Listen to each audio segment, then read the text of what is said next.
967 590. Ini sesukanya kalau bagian data. Hafal angka-angka. Saya nomor telepon perempuan saya susah. Jangan-jangan Pak Romi ini banyak tahu dia. Nomor-nomor HP dihafal mati. Data-data yang...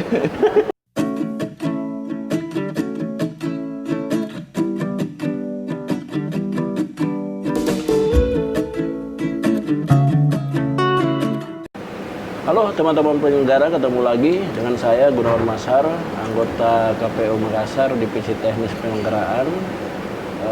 Kita bertemu kembali di Nope, Natula Pemilihan.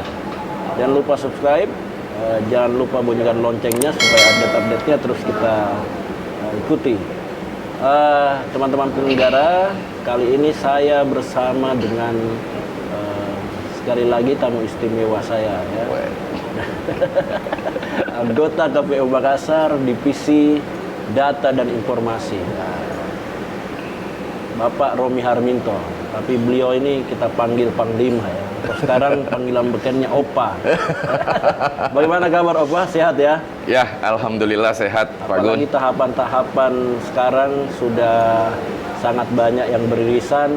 Masih ada waktu bersama keluarga? Alhamdulillah. Masih ada ya? Masih ada. Hari-hari apa? Masih ada tapi sedikit. Oh gitu ya. Hari Sabtu, hari Minggu masih sempat jalan-jalan dengan anak? Kayaknya sudah tidak bisa itu. Iya. Sudah kalau ya di penyelenggara itu sudah masuk hari itu hari kalender. Berarti jadi Ube kehilangan ayahnya hari Sabtu, hari Minggu ya. Tapi salah-salah waktu di tengah kesibukan mengurusi data Makassar masih ada sela-sela waktu misalnya istirahat, terus kemudian untuk hobi-hobi tertentu, misalnya Opa suka nonton film atau apa gitu, barangkali bisa disebutkan. Ya, jadi untuk di divisi data, alhamdulillah setelah kita pleno tingkat kota kemarin itu sudah agak melandai, Ya, tapi bukan berarti ya? bukan berarti tidak ada, tapi agak melandai. Ya. Yang saat ini yang kami kerjakan adalah DPTB dengan DPPH. Nah itu juga alhamdulillah karena tekanan dari DPTB dengan DPPH ini tidak sekencang dengan DPT, maka adalah waktu untuk Sudah orang di ada, rumah. ya? Sudah ada sedikit. Kemarin saat sibuk-sibuknya bagaimana? Barangkali bisa digambarkan soal saat sibuk-sibuknya mengurusi DPT kemarin. Ya, jadi kemarin itu betul-betul kita non-stop 1 kali 24 jam kali beberapa hari, memang kita tidak ada henti-hentinya untuk mengurusi data. Kita bayangkan jikalau kota Makassar ini memiliki data itu 1.048.151, itu kita harus verifikasi semuanya tentang ada tidaknya orang-orang tersebut. Dan itulah yang terus kita lakukan berjenjang dari bawah ke atas, dari atas ke bawah gitu. Intinya kami berusaha bagaimana menyampaikan kepada warga masyarakat bahwa data yang kami kelola ini adalah data real. Ini data yang kemarin faktual. membuat Never Holiday ya. Never Holiday. KPU Never Holiday. Sekarang teman-teman penyelenggara barangkali mau tahu ya, DPT kita sebenarnya berapa? Ya, jadi di DPT kita itu saat ini berjumlah 901.087. Jadi itu melewati beberapa proses. Kalau kita lihat sejarah pemilu pilkada di Makassar yang lalu dengan pilpres yang 2019 kemarin, itu ada pergerakan yang signifikan. Pergerakan itu menurun. Jadi di pilpres di pilkada 2018 itu di angka 990 ribuan sekian. Kemudian di pilpres itu 967 590. Ini sesukanya kalau bagian data. Hafal angka-angka. Saya nomor telepon perempuan saya susah. Jangan-jangan Pak Romi ini banyak tahu dia. Nomor-nomor HP dihafal mati. Data-data yang biasa ya bisa dihafal ya. Ini juga yang perlu teman-teman barangkali penyelenggara tahu mengenai siapa-siapa saja yang bisa masuk di TPS ya. Kita udah mulai masuk intinya ini. Kira-kira Pak Romi bisa jelaskan ya? Dari tadi DPT, kemudian DPTB, DPPH, silakan. Jadi memang ada 3 komponen yang bisa masuk ke TPS untuk memilih. Yang pertama itu DPT. siapa-siapa DPT itu adalah warga masyarakat Kota Makassar yang memiliki KTP dan terdaftar dalam daftar pemilih tetap atau DPT. Kemudian yang kedua adalah warga masyarakat Makassar yang memiliki KTP walaupun tidak terdaftar di DPT. Tapi mereka ini menunjukkan KTP-nya dan bisa memilih di mana KTP, alamat KTP-nya. Ya, ini yang jam 12 sampai jam 1. Ya, jam 12 sampai jam 1. Yang ketiga adalah warga masyarakat yang melakukan aktivitas di luar dari TPS-nya dan dimungkinkan di 9 poin dari pemilih pindahan. Jadi itu namanya DPPH. Kalau DPPH ini pindahan ini bisa saja terjadi, bisa saja memilih sama dengan posisinya DPT. Ya. Kalau DPTB itu nanti di jam 12 sampai jam 1. Ya. Kalau DPPH ini yang juga banyak tanyakan, bagaimana sebenarnya cara mengurusnya A5 ya? Oh iya. Jadi DPPH dimungkinkan jikalau kita memiliki alasan dari 9 poin itu. Ya. Nanti kami akan jelaskan poin-poinnya, diantaranya itu seperti melakukan kegiatan di hari H. Ya. Nah, ini banyak-banyak kegiatan itu walaupun seperti kita ketahui bahwa hampir di tiap pemilu itu diliburkan, tapi masih ada orang yang bekerja. Nah, itu masih bisa dimungkinkan untuk DPPH. Jadi caranya kita mengajukan kepada PPS kita atau PPS di kelurahan kita, mengajukan namanya. Setelah mengajukan bahwa kami ini bekerja di hari H, maka nama tersebut akan di-store ke KPU.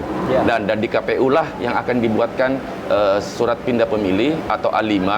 Kemudian jadi di KPU kota sekarang? Iya, di KPU kota dipusatkan. Jadi kami di Data jujur kita punya slogan ini, Makassar bersih. Ya. Data Makassar bersih. Kami saat ini memang mengelola data yang lumayan banyak dan kami janjikan, kami sampaikan kepada masyarakat bahwa insya Allah data yang kami berikan ini adalah data bersih termasuk pemilihnya. Ya, asal bukan Makassar bersih, jujur dan beriman ya. Itu sudah slogan itu. Slogan kota.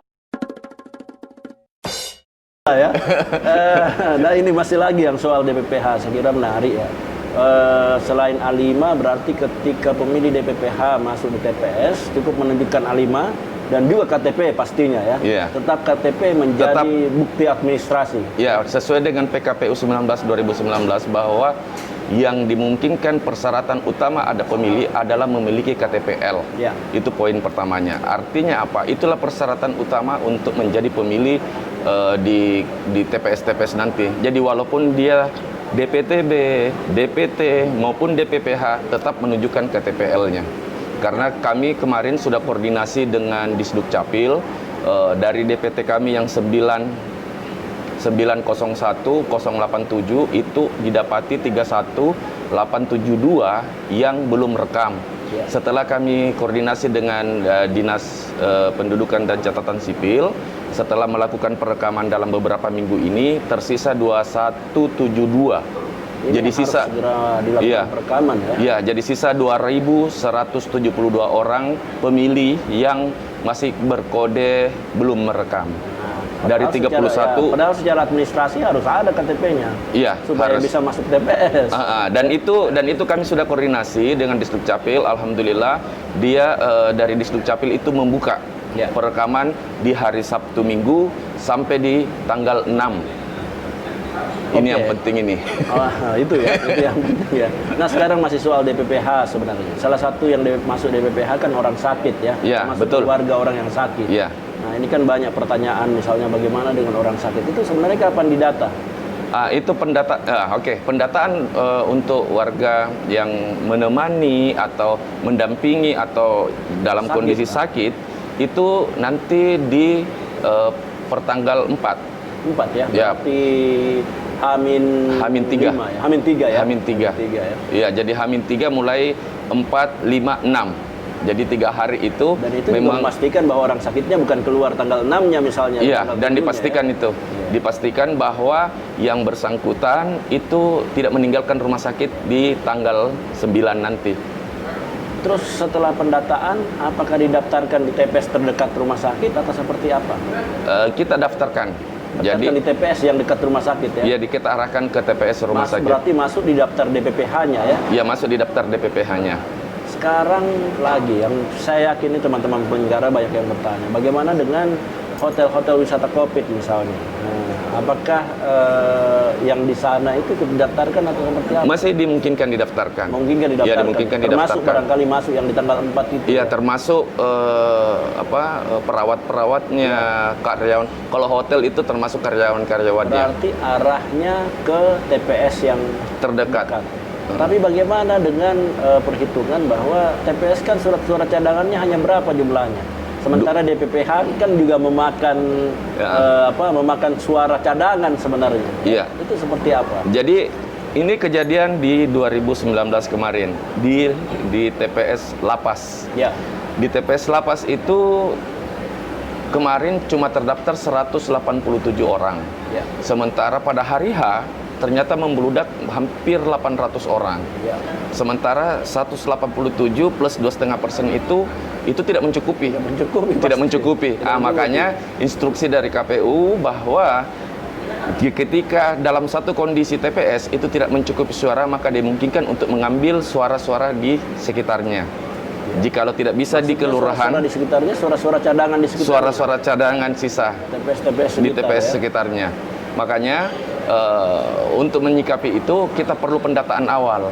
Jadi kita sudah berarti jalan-jalan ini bisa ditempuh untuk pilkada nanti ya? Iya, bisa misalnya di hotel-hotel. ditempuh. Makanya sebelum DPPH ini harus didata Ya. supaya kita bisa tahu bahwa kuota untuk di satu TPS, misalnya yang sekitar rumah sakit itu sudah bisa kita range sekitar angka segini, sehingga kita bisa push ke di situ untuk surat suaranya Dan nanti. pendataannya itu dilakukan mulai tanggal 4 ya? Mulai tanggal 4. 4 nanti Iya. didata ya, termasuk rumah sakit. Misalnya kayak di Wahidin Sudirosodo kan kita terima laporan ada 937 ruang, kamar di ya, ruangan betul. di sana ya. Itu bagaimana itu TPS-nya nantinya? Berarti TPS-nya semua yang di sekitar menampung. Iya, TPS-nya semua TPS di sekitarnya itu yang akan membackup.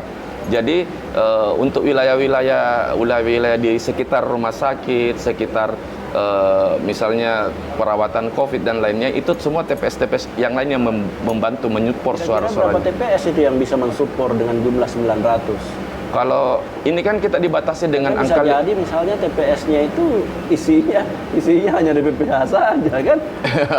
Itu dimungkinkan. Jadi ini kan otomatis ketika dia DPPH, maka suara di tempat asalnya itu dicoret. Dicoret ya. Jadi suara di tempat TPS asalnya dicoret, kemudian kita pindahkan. Pindahkan semua. Jadi kita bisa ketika sudah pendataan itu, kita sudah bisa tahu di TPS mana yang banyak dicoret DPT-nya yang pindah menjadi DPPH, maka surat itu kita larikan ke sana. Situ, ya. Berarti memang barangkali bukan hanya satu TPS nanti yang menangkis ceritanya nih. Bukan satu ya. Karena ada beberapa TPS. Ada beberapa, betul. Mudah-mudahan tidak terlalu jauh dari rumah sakitnya misalnya. Ya, mudah-mudahan. Tapi setelah kami membuat kemarin titik koordinat, kita memang arahkan ke daerah-daerah tersebut. Ya. Nah, itu barangkali untuk kayak penjaganya. Bagaimana dengan orang sakitnya? Apakah TPS-nya itu berjalan masuk ke rumah sakit? Anggaplah misalnya COVID. Iya. Misalnya kayak di Wahidin. Betul. Bagaimana? Orang KPPS banyak yang menanyakan. Teman-teman penyelenggara banyak yang Iya. menanyakan. Apakah kami yang memakai hazmat atau kami misalnya bekerjasama dengan tenaga kesehatan? Ya, untuk saat ini untuk isu tentang TPS keliling ya, Ya, bahasanya TPS itu Bahasa belum KPRI dimungkinkan. kemarin, ya. Bahasa KPRI tentang TPS keliling itu belum dimungkinkan. Ya. Jadi kita lagi menunggu juga regulasi terkait hal tersebut. Apakah seperti yang disampaikan oleh Pak Gun, KPPS-nya yang masuk Ya. atau pesertanya yang keluar gitu. Tapi nanti kita tunggu regulasinya dalam waktu dekat ini. Gitu ya, karena tidak mungkin kalau orang sakit keluar misalnya, Ya, atau kalau orang COVID ya, positif COVID misalnya keluar, tak bongkar nanti TPS. Laris semua. bisa jadi barangkali kotak suaranya aja dimasukkan. Begitu ya, ada kotak yang bawa suara, berarti karena ada kan di regulasi bahwa ada 2 kotak suara. Ya. Yang dibawa kalau di termogan itu di bawah 37 maka dia normal, kalau ada di atas itu yang 1 kotak suara itu yang dibawa masuk. Pertanyaannya adalah apakah yang membawa itu KPPS atau nakes misalnya? Karena Bisa jadi KPPS, Bisa KPPS ya, memakai Nah, hazmat misalnya, memakai hazmat memakai karena memang di KPPS juga disediakan untuk itu APD-nya. berarti butuh keberanian lebih itu ya untuk KPPS. Kira bisa berkoordinasi sebenarnya Iya. dengan Iya, nakes dalam dengan hal nakes, ini ya. iya. Iya, karena sebenarnya yang disiapkan di TPS kan hanya 1, tapi di PPS ada 7 yang disiapkan. Itu sebagai Iya. cadangan. Kenapa hanya 1? Karena memang tidak semua TPS mengalami kondisi-kondisi seperti itu. Selain itu hal-hal lain lagi yang menjadi alasan seseorang menjadi DPPH? Seperti tadi pindah memilih, kemudian bertugas, intinya hampir semuanya itu berkaitan bahwa dia tidak bisa melakukan pemilihan di wilayahnya, Ya. tidak berada di lokasi. Ya. Yang jelasnya bahwa orang-orang yang DPPH ini itu nanti kita akan berikan surat pindah memilih A5, kemudian nanti itu yang akan disahkan oleh KPU dan akan diberikan langsung Terus kepada. kemudian pengurusannya di KPU Makassar untuk A5-nya mulai kapan sebenarnya bukanya? Biar teman-teman penyelenggara tahu. Oh iya, jadi saat ini dimungkinkan, untuk saat ini dimungkinkan, tinggal kami menunggu dulu hasil rapat dengar pendapatnya dulu dengan Disduk Capil, setelah itu barangkali baru kita buka untuk pindah pemilih. Termasuk juga dengan batasnya ya. Kan ada batasnya, Ya betul, karena kita di regulasi TPS itu dibatasi 500, Ya. tidak boleh lebih dari 500. Kemudian Semuanya, jumlah keseluruhan. jumlah keseluruhan. Yang kemudian yang kedua, Maksudnya 500 dalam satu TPS atau keseluruhan? 500 dalam satu TPS. Dalam satu TPS Iya. untuk DPPH ya. Iya, jadi DPPH itu bisa jadi berkurang. Iya. Ketika misalnya ada 10 DPPH otomatis dicoret ini yang 10. Berarti tinggal 490. Iya. Nah, dimungkinkan lagi masuk DPPH ke situ. Jadi ini bergesekan. Oh begitu ya. Harus tetap maksimal harus tetap 500 yang terdaftar di dalam TPS. Makanya kami tetap dilaporkan di kota, KPU kota, supaya kita bisa mendeteksi. Ya, ini juga untuk mengantisipasi, mengantisipasi, sebenarnya kekurangan surat suara ya. Betul. Berarti kemudian di tanggal 4 bekerja lagi mendata yang lagi. DPPH. Berarti tidak habis-habisnya juga kerja. Padahal Opa ini sudah menganggap bahwa kemarin setelah DPT sudah bisa istirahat. belum Berarti selesai. Masih jalan sampai belum kelar Berarti hidupnya. selamat menemani saya ya. Berarti ya. Cita-citanya andai kata pemilu sudah selesai, liburan kemana ini? Kayaknya liburannya di Bali. rumah aja dulu. Karena Harus ada liburan nih, meskipun langsung lanjut pilgub barangkali. Iya, pilgub lagi. Pilgub dilanjut lagi, tapi harus Iya. liburan ya. Iya. Sama istri, Kita sama saat ini tidak bisa berekspektasi tinggi dulu mau liburan kemana. Oh, begitu ya? Cita-citanya dikecilkan aja harus dulu. dikecilkan, Di rumah ya. aja saja Oh, dulu. begitu ya. Harus ada tompi baru. Ada ini, tompi. Oke, teman-teman penyelenggara, demikian dialog kami. Terima kasih Opa sudah hadir di obrolan kita Notula Siap. Pemilihan. Saksikan terus ya update-update dari kami. Jangan lupa subscribe, jangan lupa juga bunyikan loncengnya supaya update-update-nya tetap bisa diikuti. Assalamualaikum warahmatullahi wabarakatuh.